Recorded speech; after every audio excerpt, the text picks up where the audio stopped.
Did you ever hear the one about how the Spanish abstract painter Pablo Picasso claimed to have invented camouflage? Our fact-checking team has rated this statement mostly true. Playwright and artist Gertrude Stein reports that in 1915, she and Pablo Picasso were in the streets of Paris when they saw a truck covered with dazzle camouflage.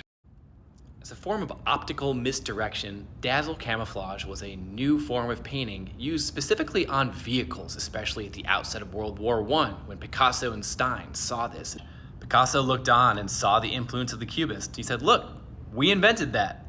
So, was Picasso just full of himself? No, he was full of himself, but was he also responsible for inventing this new form of optical misdirection? Before World War I, the aesthetics of military combat, specifically in Europe, were often marked by brightly colored uniform. But the value of brightly colored military garb became much less important once weapons became accurate over longer distances. Of course, blending in is part of the natural world and has been for a very long time, meant to confuse and to disorient predators.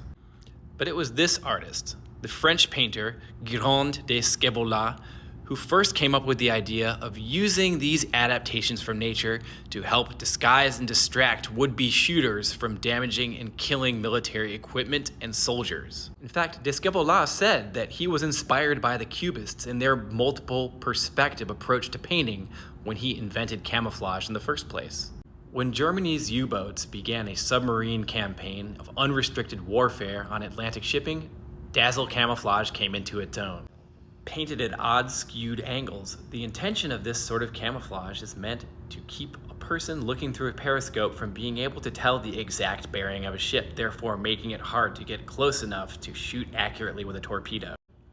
Here we can see a demonstration of what dazzle camouflage was supposed to do through the view of a periscope, confusing the viewer. These optical illusions proved a valuable way to help deter U-boat attacks, although they were imperfect. You can see how the multiple perspective painting of the Cubists pioneered by Picasso and his ilk did bear some resemblance to these ships. So why exactly don't we see these things anymore? Camouflage used for optical illusions became obsolete with the advent of radar.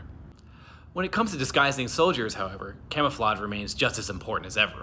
So even if Picasso and the Cubists couldn't accurately say that they had invented dazzle camouflage themselves, the person who did invent it credited the Cubists as inspiring him. So, until next time, Dr. Tim out.